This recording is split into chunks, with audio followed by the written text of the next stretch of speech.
I'm Tom Campbell from Cultaholic.com, joined by the homestar runner of internet wrestling, Adam Pacitti. I'll take that one too. Hello, Tom. How are you doing today? I'm doing good. It's Friday, isn't it? Friday. In the words of Jack the Jobber, got to get down on Friday. He loves that song. It's a brilliant song, that's why. It's not a brilliant song, is it? I tell you what's brilliant. News is brilliant. Ric Flair is threatening legal action against the WWE.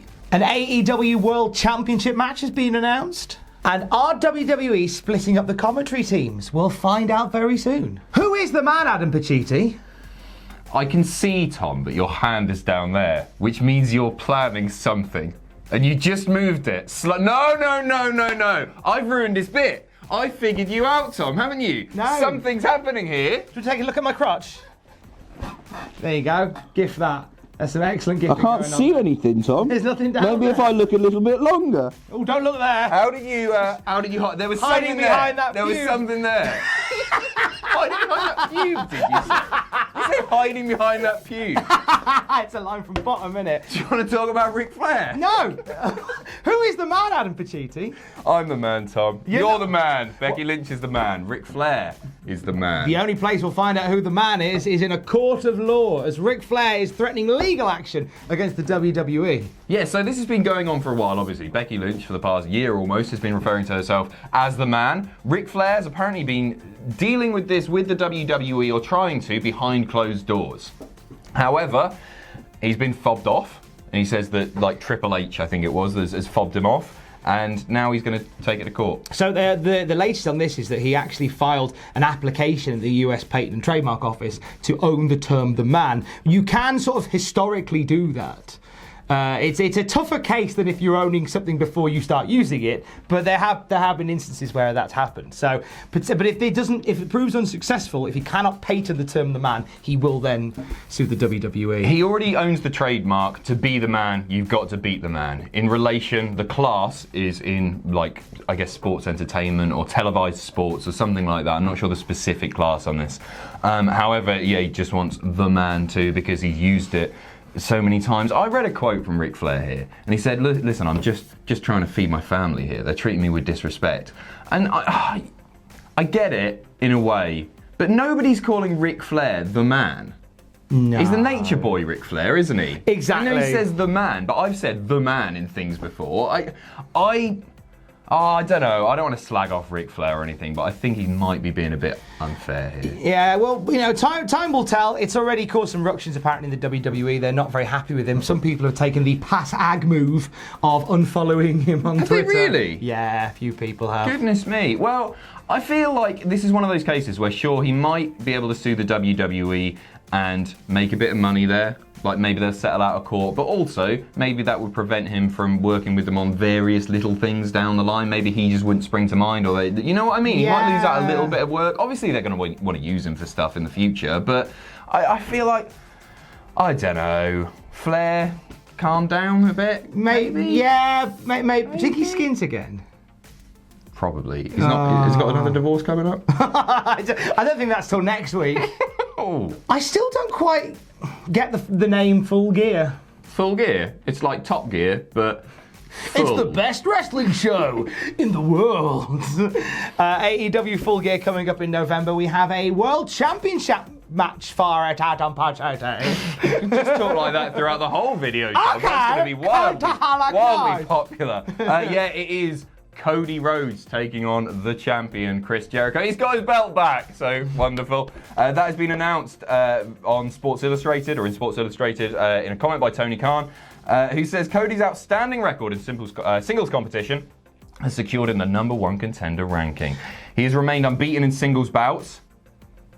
What about Darby Allin? No, it was a draw, wasn't it? It was a draw. Scoring pins on a pair of proven veterans, defeating his older brother, the legendary wrestler Dustin Rhodes at Double or Nothing, and beating rival and former partner Shawn Spears at All Out. And there he mentions Darby Allin. Well, I am very, very pleased that the man who books AEW has remained undefeated for all this time. What a scintillating achievement. that is. I mean, In singles competition, Tom. Oh yeah, of course, he's lost a tag match. No, but I know, I'm being facetious, but I like the emphasis on win-loss records and the importance of that in AEW. I'm a big fan of that. They've gone, well, look, Cody's won the most matches, so therefore he is the most likely to get a title match next. If this was a legitimate sport, then that would be the case. So I'm fine for it. And they've had a couple of matches for WWE before. They have. I mean, these aren't going to compare to WWE's classics. The one on SmackDown on May 31st, 2013. We all remember that fondly. And who won? Probably. And then, of course, on WWE's main event on June the 26th, 2013, one of the two men won also. They've been done. I don't think people want to see these again, do they? They've been done to death. Innit? It's a weird chart. SmackDown, main event, major pay-per-view main event. From main event to the main event. Do a documentary on that. But it joins Jon Moxley and Kenny Omega as the other match announced for Full Gear so far. Must admit, it'd be all right. It'd be all right. Good card so far. Yeah, I'm down for that. Incidentally, Jericho finding the belt again. It turned out it was found on the side of a road, yes, as we heard, by a man who was on his way back from his birthday party where he went scalloping. Fair. So, fair. Do you know how much that man was paid? $200? $200 for a belt worth $30,000, apparently. Oh, wow. $200. Don't get me wrong, I'm not saying he should get like 30 grand, but he could have just melted that down and made more. But no, he's a good man. No, I found a tenner in a newsagent's once on top of a magazine, handed it in, and he's that sort of guy. Great, like me. Who done it? Was it Daniel Bryan? Was it Roman Reigns? Was it Adam Pacitti? Was it Roman Reigns? What? He did it himself. No, keep on enjoying that. Was it Roman Reigns? I think you meant Erick Rowan there. I meant Erick Rowan. He might have done himself. It could have been that old man that featured in one episode of SmackDown for no reason. Could have been Adam Pacitti. Could have been. Could have been Barry the Shark. Could have been. Wasn't me! Oh, you motherfucker! God damn you! You did have it. Where was it? Behind that pube, I told you. Was it? So, the Gooch area. the whodunit of the summer of 2019 is a bigger mystery to us as it is to the writers of WWE, Adam Pacitti. That's right. They have no idea where it's going either. Brian Alvarez noted yesterday on Wrestling Observer Live that the fans aren't the only people who don't know, and apparently it is literally being rewritten week to week, and they don't have a definite endpoint for this, and it pissing shows. You can really By word tell. does it show. This is like Lost, but in wrestling, isn't it? Oh man, I really was so into it at the beginning, because I love a whodunit, love a whodunit in wrestling. And then there's been sort of multiple whodunits in there. And then the old bloke popped up. Erick Rowan said he definitely did it, but that's probably going to turn out to not be the case, isn't it? Roman's going to beat him, and then Daniel Bryan will say that he did it or something. Maybe it was Sin Cara, he's coming back soon. It's a mess. It's a pissing mess, this, isn't it? I quite enjoy like some of the speculation. I mean, if you think about there's been a lot of residual that people have benefited from this storyline. Buddy Murphy has really benefited from this storyline. Yeah, he wasn't on TV this week, and that worries me a little bit. Quite a few people believe that, and I saw a whole video about this by somebody on YouTube, where they did a profile on the person that attacked Roman Reigns. They thought that mystery old man was Primate from NXT UK.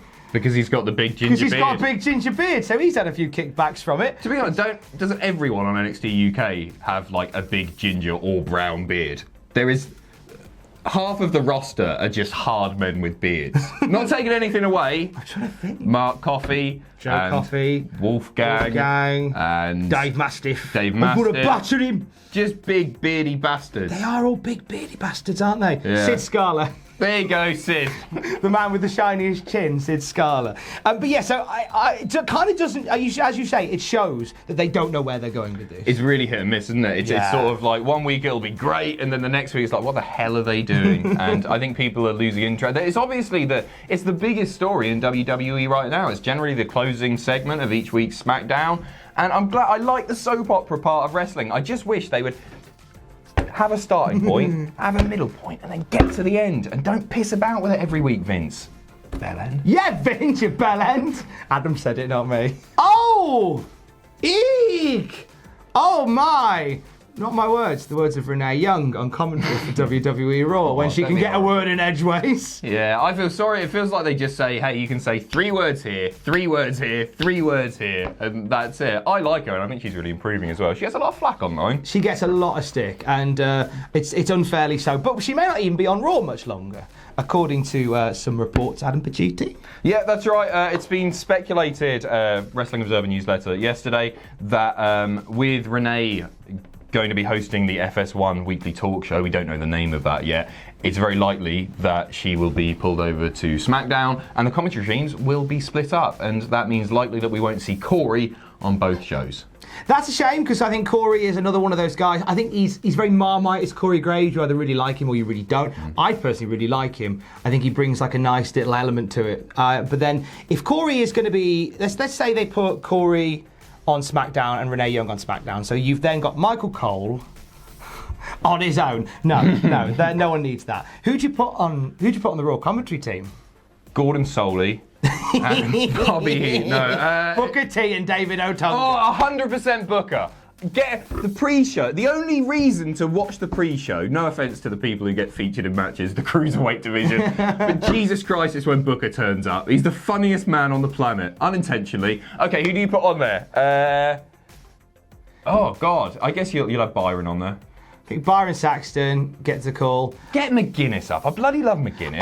Do you know what? I was thinking McGuinness, but I love his work in NXT UK. Yeah, I think he blends that. I think there was a couple of weeks where Vic Joseph and Aiden English. I'm sure he only got the gig because his surname's English. Because there was Vic Joseph and Aiden English did commentary for NXT UK, and sorry lads, it was bad. Yeah. I was so happy to hear McGuinness back again, and I love Vic Joseph and Nigel McGuinness. I don't know if they're clicking as a tag team on the commentary side. Yeah, McGuinness is really in his own on NXT from off of America. I don't know whether. I think I like him there. I feel like we wouldn't get the true full flavoured Nigel McGuinness on Raw. I really like Vic Joseph as well. I quite like him to get the call up. He's very good. He's a real pro. I interviewed him once. Oh yeah. And he comes across like a proper broadcast journalist, and I like that. And I think that's something that WWE is sort of missing. With the right person, I think he's excellent. Mm-hmm. I think he pulled a blinder when he was on Raw a couple of weeks ago. Yeah, fair. Jerry Lawler got attacked by the Fiend. They brought him in. Don't bring Lawler back. Don't bring Lawler back. Plenty of that. No. We've had that. And you don't see JR on TV anymore, right? I know, right? What's that slobber knocker doing?